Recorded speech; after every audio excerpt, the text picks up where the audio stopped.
Okay, good evening. Welcome to the August 24th, 2026 Sherrill City Commission meeting. Would everyone please stand for the Pledge of Allegiance?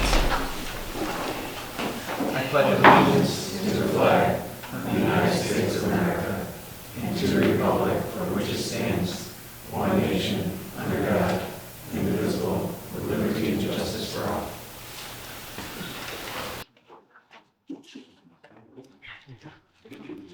Okay. Item number 2, approval of minutes of the August 3rd, 2026 meeting. I'll second. Pocola, Aye. Vinyl, Holmes, Jay, Sales. Aye. Item number 3, approval of warrants. Okay, and the general fund, $272,818.46. Sewer, $6,709.47. Power and light, $256,283.18. And trust and agency, $7,904.08. I'll second it. Pocola, Aye. Vinyl, Aye. Holmes, Shay, Aye. Sales. Aye. Okay, item number 4, city officials reports. Brandon? This is the last week for the pool. Closes Sunday for the public and then Monday for the doggy swim, doggy paddle. And then we will hopefully have some direction from the engineers to begin the demolition process. Start taking parts of the pool apart that we can do to save a couple dollars. So we should hopefully have a direction here, I'd say in the next week or two. And then barring good weather, we'll get started. So, that's all I have. And then I can jump to, if you want, before the meeting to talk about the lateral repair if you'd like. Yeah. Unless Renee, do you have anything? I really don't have anything other than the 2027 budget. We're starting to gather information from department heads, but I think Brandon mentioned that last meeting. So just starting the budget process for 2027. Okay. So that's pretty much it. Okay, great. Sounds good. Item number 5, the sewer lateral repair for East Seneca Street. So we last week discovered that there appears to be a section of a lateral belonging to a homeowner inside the city right of way that could have potentially been damaged by city crews and or the contractor at some point in the last 20 years. We're looking to figure out the dates when a storm line was put in. If that is the case, the homeowner is looking for some sort of relief. I don't have any numbers, don't have any detail, but just want to bring it to your attention that we're looking into this. Been here for 9 years. I only recall one other time where a gas line was put in by, I believe, National Grid, and they failed to reconnect a sewer on Park Street. So we only have one other case where this has happened. Typically what is required is prior written notice, which we did not have. So we'll gather some additional information, but we'll need the commission to make a decision on whether or not we want to grant any relief of any type to the homeowner. But that's assuming he gets back to us with more detail. Okay. So nothing for tonight? No. Okay. We're a little early. Am I able to go to, can we go to regular public comment before going to? Okay. Yeah. All right, so now I'm going to open up public comment separate from the seeker review and site plan review process. This is just general open public comment. So if you wish to address the commission tonight, please stand and state your name. Ray Krupski, 326 Sherrill Road. Wasn't at the last meeting. I didn't realize that was the first Monday. That's weird. Summer schedule. Yeah, I missed that. You mentioned the departmental budget paperwork is turned in and stuff. Mm-hmm. Can those be made public so we can see those too? Yeah, the budget requests. Yeah, I don't see why we couldn't. Absolutely. Okay. You you want copies at City Hall, or how do you want to? Yeah, that's Yeah. fine. I mean, either that or unless you just publish them on the webpage or something so we all can see them or something. If not, I mean, I can look at them too. Yeah. Okay. Either or. I don't know if there's a Yeah, mechanism my for one that. thought would be, I don't know if there's a difference if like the proposed versus final budget, right? Like if this is preliminary yeah. stuff, if they Yeah. want that.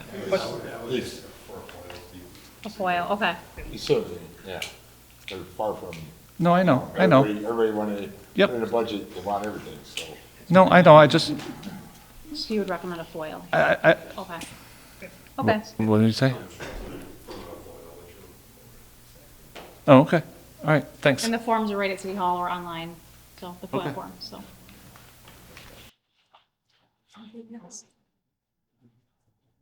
So my name is Robin Vanderwall, and I live at 138 Thurston Terrace. Thank you for allowing me to comment.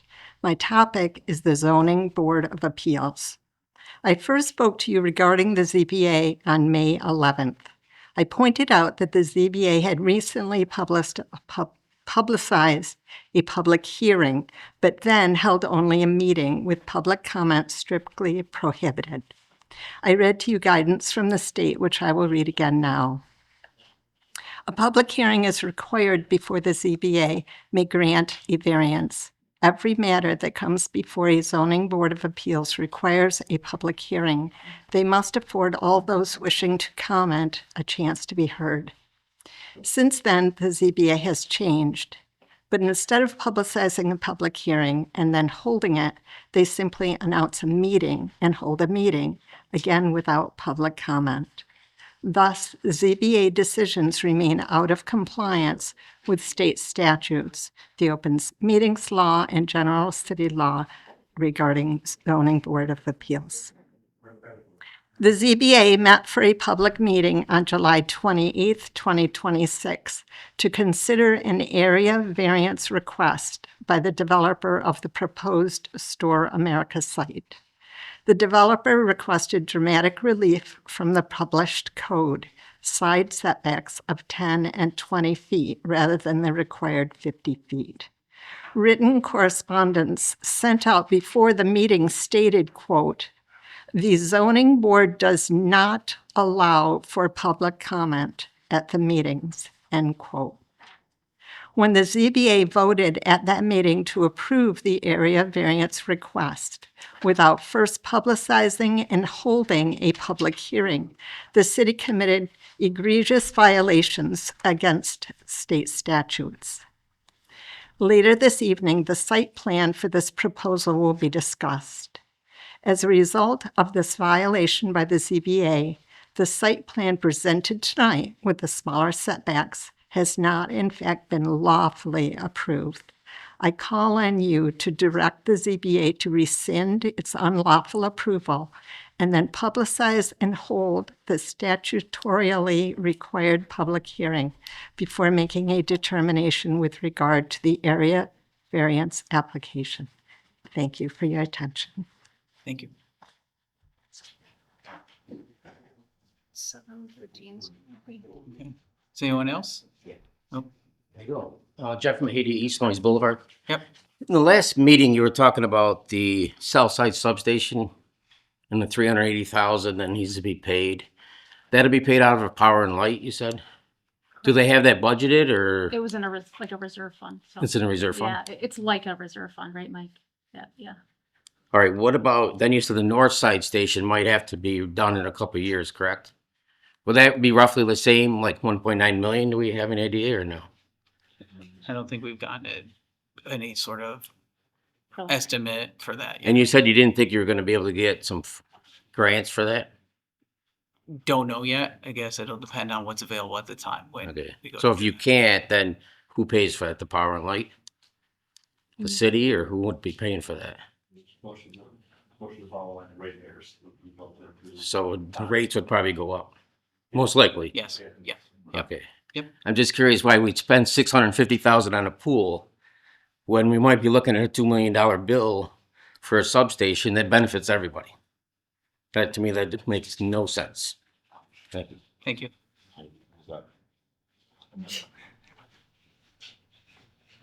Okay.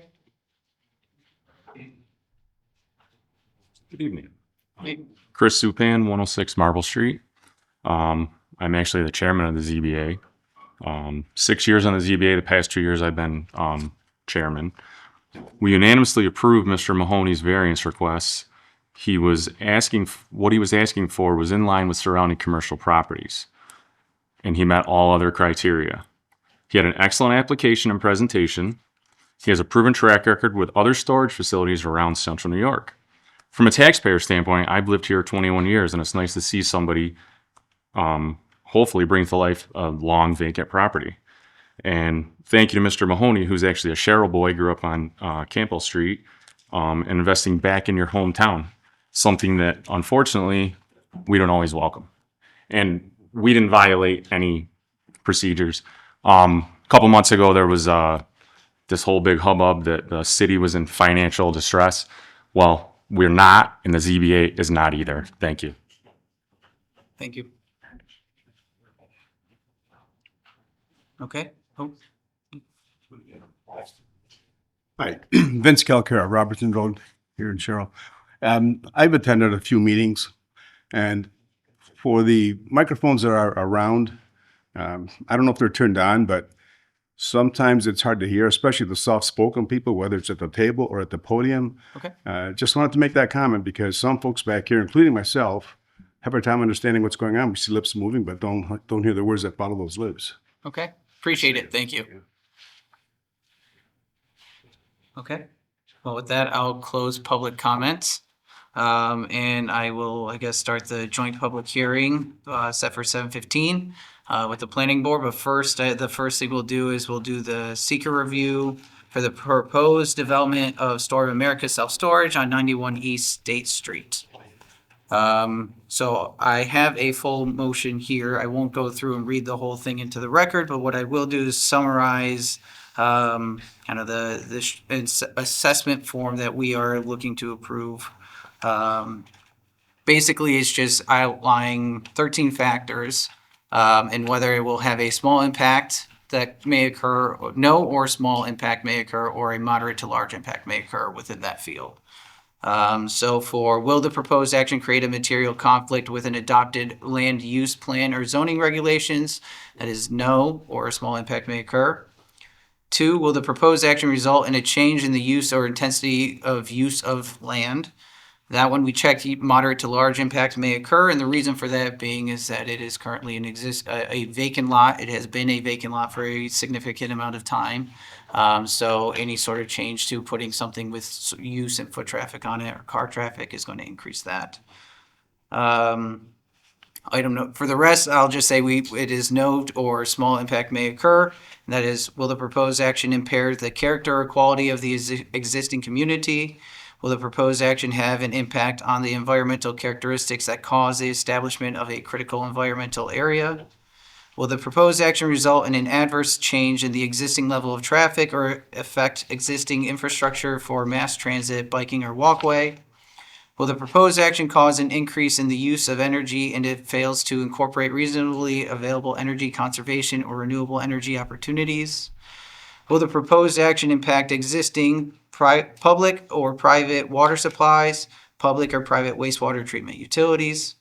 Will the proposed action impair the character or quality of important historic, archaeological, architectural, or aesthetic resources? Will the proposed action result in an adverse change to natural resources, for example, wetlands, water bodies, groundwater, air quality, flora, or fauna? Will the proposed action result in an increase in the potential for erosion, flooding, or drainage problems? Will the proposed action create a hazard to environmental resources or human health? Is the potentially affected disadvantaged community identified as having comparatively high burdens or vulnerabilities by the disadvantaged community assessment tool? And finally, will the proposed action cause or increase a pollution burden within a disadvantaged community? So, having said all that, we'll open it up.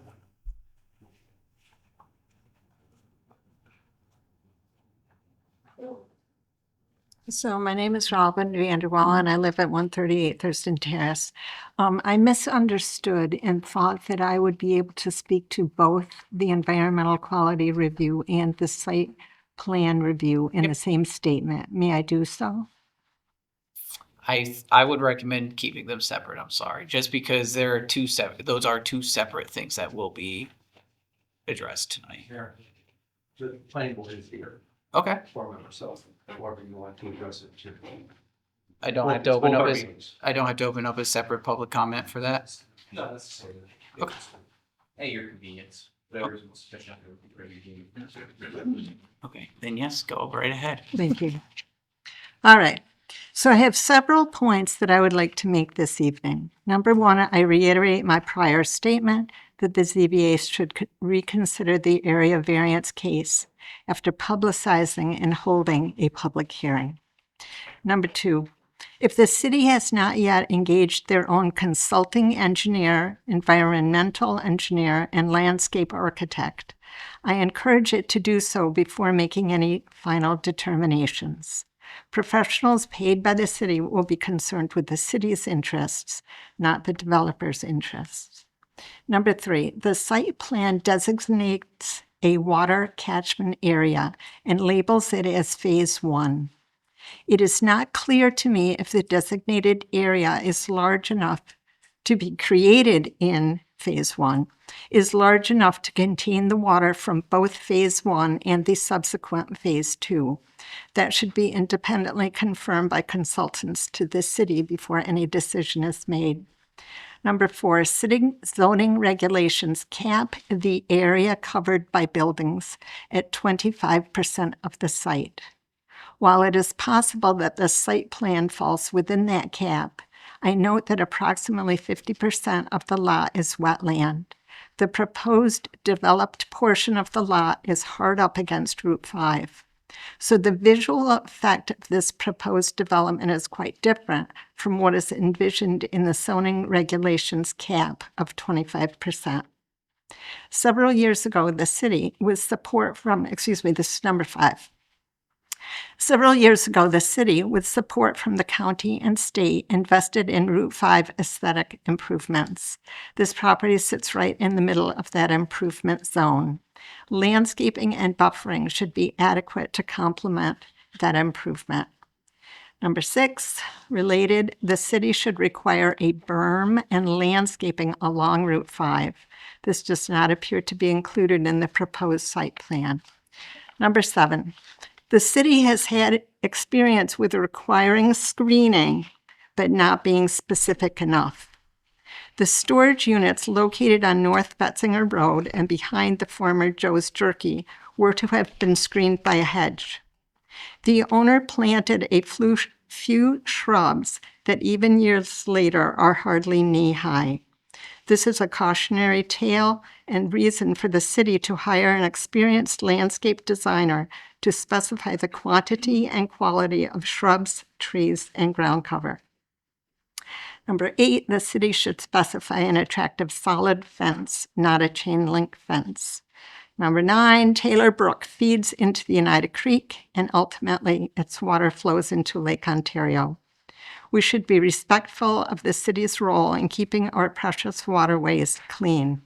I'm thinking particularly of how the zone at the south of Phase 2 will be treated to keep the wetlands from being silted in. Number 10, it should be noted that polluted water will flow into the catchment, which is immediately adjacent to the wetlands. Phase 2 calls for storage of boats, RVs, and other vehicles. Any close look at a commercial parking lot will see how much motor oil and similar pollutants leak from poorly maintained equipment.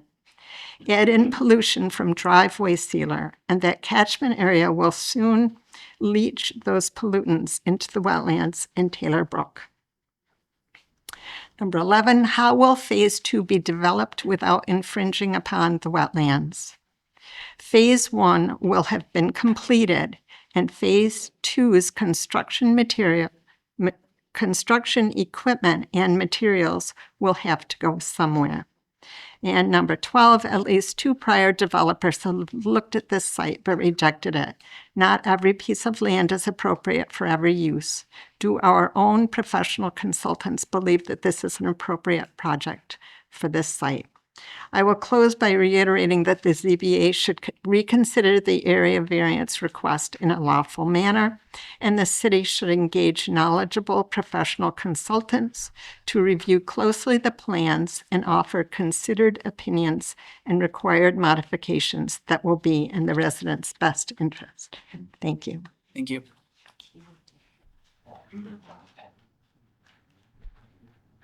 Okay. I'll keep it quick. Ray Krupski again, 326 Sherrill Road. I'm all for this project. Tax dollars in. Property's been vacant for so long. Let's do it. Okay, thank you. Okay, and just so we're clear, this is public comment for both the seeker and the site plan review. So if you would like to come up and speak on either of those, do so now.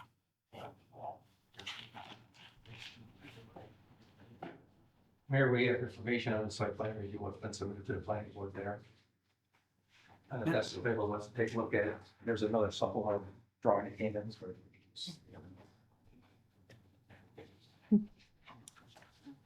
Okay?